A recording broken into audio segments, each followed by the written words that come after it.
You know what's funny? Not funny, ha. Funny like, watching someone smile while their pocket gets picked. Every single morning, millions of Americans walk out to their driveway, get into their car, and drive to work. And they feel good about it. They feel like adults, like responsible people. They made the payments on time. They kept it clean. Maybe even got the premium wash last weekend. And the whole time, that car sitting in their driveway is quietly, slowly, methodically destroying their financial future. And nobody's talking about it because we've all been trained to think a car payment is just life, like rent, like electricity. Just one of those things you have to pay. But here's the thing, you don't. And the difference between treating your car like a necessity and treating it like what it actually is, the single biggest wealth destroyer for middle-class Americans, that difference is worth hundreds of thousands of dollars over your lifetime. I'm not exaggerating. I'll show you the math. And honestly, you might want to sit down for this one. The name's Frank. And frankly, your car is eating your retirement and you're out here waxing it on Sundays like everything's fine. If you're the kind of person who suspects the system is rigged but can't quite figure out where the money's going, hit subscribe. I break this stuff down every week. And if this video saves you from a six-figure mistake, a thumbs up would be nice. So let's start with the story everyone tells you. The story you've heard since you were 16 years old. You need a car. You need a reliable car. And reliable means new, or at least newish. You need something safe, something that won't break down on the highway, something with a warranty. And sure, it costs a little money, but that's just the cost of being a functioning adult in America. Your parents told you this. The dealership told you this. Every car commercial you've ever seen told you this. And honestly, on the surface, it makes sense. America is built around cars. Public transit in most cities is, let's be generous, an afterthought. You need to get to work, you need to get groceries, you need to pick up the kids. A car isn't a luxury, it's a tool. And you should invest in good tools, right? That's the story, and about 70% of it is true. You probably do need a car. I'm not here to tell you to ride a bicycle in Houston in August. I'm not delusional. But here's where it falls apart. There's a massive canyon-sized gap between I need a car and what Americans actually spend on cars. And in that gap, that's where your retirement is hiding. That's where your kid's college fund went. That's where your financial freedom got buried under leather seats and a panoramic sunroof. Let's start with what Americans actually spend, because the numbers are staggering. According to Experian's State of the Automotive Finance Market report, the average new car payment in America right now is around $734 a month. A month. The average used car payment is about $525. And here's what kills me. The average loan term has stretched to nearly 70 months for new cars. That's almost 6 years of payments. Chuck for a thing that loses value every single day you own it. The Bureau of Labor Statistics tracks consumer expenditures, and transportation is the second largest expense for American households, right behind housing. The average household spends over $12,000 a year on transportation, and the bulk of that is the car itself, the payment, the insurance, the gas, the maintenance. $12,000 a year. Let that sink in for a second. But Frank, you're saying that's just what cars cost. Everybody pays that. And yeah, that's exactly the problem. Everybody pays it, so nobody questions it. It's like if everyone in your neighborhood was on fire and just kind of accepted, oh, the Hendersons are on fire again. Must be Tuesday. Just because everyone's doing it doesn't mean it's not insane. Because let me show you what that money could be doing instead. Let's meet Sarah. Sarah is 25. She just got her first real job. Makes about $55,000 a year, which is pretty close to the median for her age group. And here on the official government report, Sarah does what everybody does. She goes to the dealership, falls in love with a nice compact SUV. Nothing crazy, just a regular sensible car, and drives off the lot with a $35,000 vehicle and a $620 monthly payment over 72 months. She feels great. You've unlocked She's an the adult adulting now. achievement. She's got the car to months prove left. it. Now let's meet Mike. Mike is also 25. Same salary, same city. But Mike's a little weird. Mike buys a 3-year-old Honda Civic for $16,000. Pays $340 a month over 48 months. Not as pretty. No new car smell. His coworkers don't say, nice car, in the parking lot. Mike doesn't care. Here's where it gets really interesting. The difference between Sarah's payment and Mike's payment is $280 a month. That's it. $280. Invest small. That's like, So, what, 9 I looked at the days math. of that fancy This one coffee cup you is keep telling costing yourself me, you need? like, But you're Sarah's presented paying with a for choice. 72 months, The efficient and Mike's and paying for achievable 48. 48 month. So let's do the math. I'll wait. Sarah pays a total of $44,640 for her car while over the Mike's life of the total, loan. comparatively Mike pays smaller, feels weightless and light. $16,320. That's a You difference won't believe how big this difference $20 is. on just the first This car. affects your... But wait, No, wait, because this stop. is where people Don't always stop stop there. the math. You've got... And stopping Are here you is like reading serious? half a murder mystery and going, well, I'm What? sure it works out fine. The real damage damage. isn't the first car. Keep it's the running. pattern. You'll get See, there. Here's what nobody tells you. The 12 average American cars? owns about 12 cars in their lifetime. 12? 12. That's according to Unbelievable. research from IHS 12 Market, now cars per S&P Global lifetime. Mobility. 12 cars. And most people don't this just buy keeps one getting expensive worse. car and then I learn just their wanted a lesson. new They do it car, over and but over. this is They upgrade, burying they trade me. in, they roll How did negative I end equity up into here? new loans. It's a cycle that, once you're in it, is incredibly hard to break.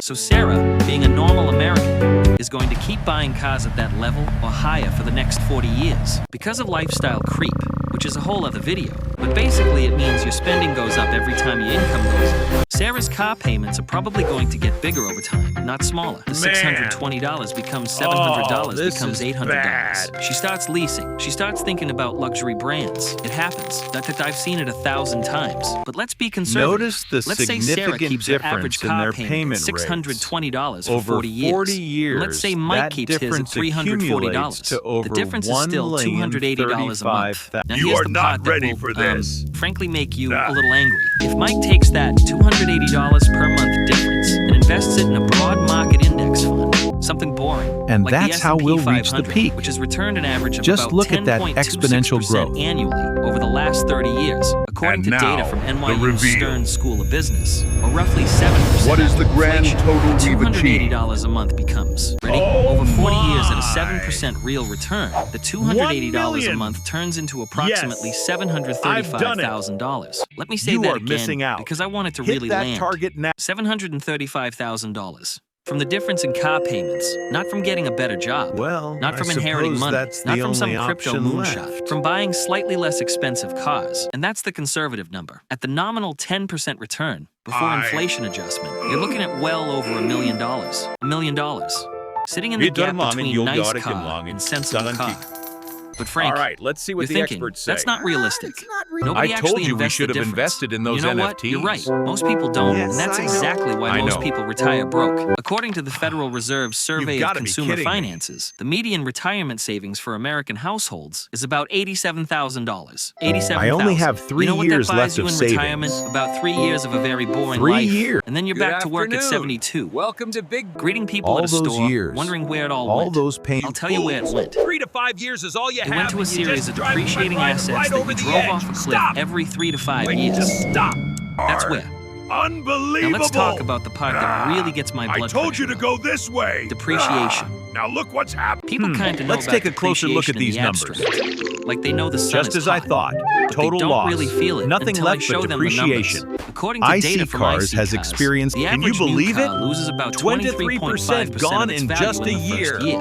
In the first year, you buy a $40,000 car, and 12 months later, it's worth about $30,600. You lost almost 10 grand. That's Another not wear year, and tear. another car That's not an devalued. accident. They just grind That's them just down. what happens. It's built into the system. By year Look at 5, this timeline. the average car has Year lost 1, about 40 to 50% a of its shiny new original car. value. By year, Year 10, 5, you're looking at Christian, 60 to 70% gone. That Oh, $40,000 car, it's worth maybe $12,000 to $15,000 after a decade, if you're lucky, and took care of it, and you paid interest on top of the purchase price. So you actually spent close to $45,000 or $50,000 when you count the financing for something now worth 12 grand. That's it like together, buying a fire Jerry. extinguisher, This has to watching work. your house burn down anyway, and then finding out the extinguisher was filled with confetti. And Take here's a look the at kicker. this. While your car's On losing one money side, every single compound day, growth the and stock rising market is profits. doing the opposite. On the Compound other, interest is rapid building wealth while your depreciation car and is loss. destroying it. Every dollar you You put into see your the car is a dollar green that's path actively to losing wealth. value. Every dollar you put into the market is a Yet, dollar that's actively you're gaining all value. still It's two choosing escalators, the one red going up, path one going down. down. And most Americans are standing on the wrong one. Let me throw something else at you that nobody talks about. Insurance. The average annual cost of full This coverage insurance car policy insurance has in a the yearly United cost States is of around $2,543 according to Bankrate's latest data. But You that's see the that? average. An If average you're driving car, a a newer, decent more price. expensive car, Luxury paying car, more, a ridiculous more. price. Luxury vehicles and new You could SUVs pay can easily run $3,500 to for $5,000 a year in insurance. You know what Mike's paying for his 3-year-old Civic? Probably Or around just $1,800, $500. maybe less. That's another $700 to $3,200 a year in the gap. Every year. For decades. And then You there's gotta be gas. kidding me. More. Look, I know we're all Why aware is there gas more? costs money, but do people actually sit down and calculate what they spend Electronic annually? pulse. AAA estimates that the average American drives about 13,500 miles per year. If you're getting 25 miles per gallon, and gas averages around $3.50 a gallon, and honestly, it's been higher than that lately. You're spending about $1,890 a year on gas. Drive a bigger vehicle that gets 18 miles per gallon. Now you're at over $2,600 a year. That's $700 more per year, just because your car is bigger. And for what? So you can sit higher in traffic. Let me The add this debt is all up for due, you because I'm and feeling I'm ready generous to and also a collect. little angry. Let's take a typical American who buys a $40,000 car every 6 years, finances it at, say, 7% APR, which is actually below the current average rate for new cars. $1,200, According to Edmunds, and pays a whopping $2,500 a year in I can't insurance, believe it. $2,000 in gas, and about $1,200 a year in maintenance and repairs. No. Over 6 years, Rent. that car Rent. costs you about $48,000 in Rent. total payments, Utilities, including interest, $350. plus $15,000 in $450. insurance, Missed. plus $12,000 in gas, plus $7,200 in maintenance. That's over $82,000 in 6 years. No. For one car. This can't- And at the end of those 6 years, the car's worth maybe $16,000.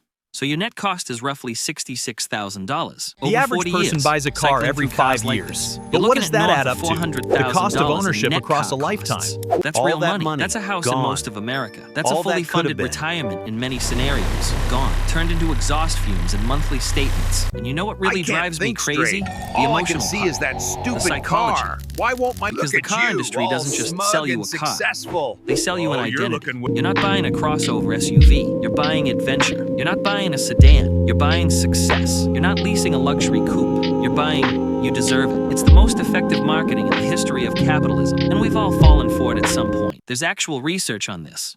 A study published in the Journal of Consumer Research found that people consistently overestimate how much happiness they'll get from material purchases like cars, and underestimate how quickly they'll adapt to having the new thing. It's called hedonic adaptation. You buy the car, you feel amazing for about 2 weeks, and then it's just your car. It's the thing you drive to the job you need to pay for the car you drive to the job. It's a hamster wheel with a really nice sound system. And the financing structure is designed to keep you on that wheel. Here's how it works. You buy the car. After about 3 years, you're bored of it. The new models look better. Your friend got a new one. The dealer calls you, oh, they always call, and says, hey, great news. We can get you into the new model. Same monthly payment. Same monthly payment. Sound familiar? But what they don't tell you, or they tell you in a font size that would make an ant squint, is that they're rolling your remaining balance into the new loan. You still owe $12,000 on the old car, but it's only worth $9,000. So now you're starting your new car loan $3,000 underwater. You're paying interest on a car you don't even own anymore. According to Edmunds, roughly a quarter of all trade-ins involve negative equity. A quarter. That means 1 in 4 people walking into a dealership already owe more than their car is worth. And they're about to do it again. It's not just a bad decision. Because it's a bad decision built on top of a previous bad decision. It's a sandwich of bad decisions. And the dealership is charging you for the plate. So what should you actually do? Because I'm not here to just yell at you. I mean, I am, a little. But I also want to help. First thing, stop thinking of your car as a reflection of who you are. It's a tool. It gets you from point A to point B. That's it. Nobody who matters cares what you drive. And the people who do care?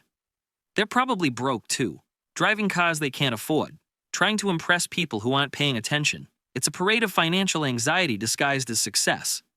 Second, buy used. I know. But Frank, used cars are expensive now too. Yeah, they are. But the math still works. A 2 to 3 year old car has already taken the biggest depreciation hit. You let someone else pay for that new car smell.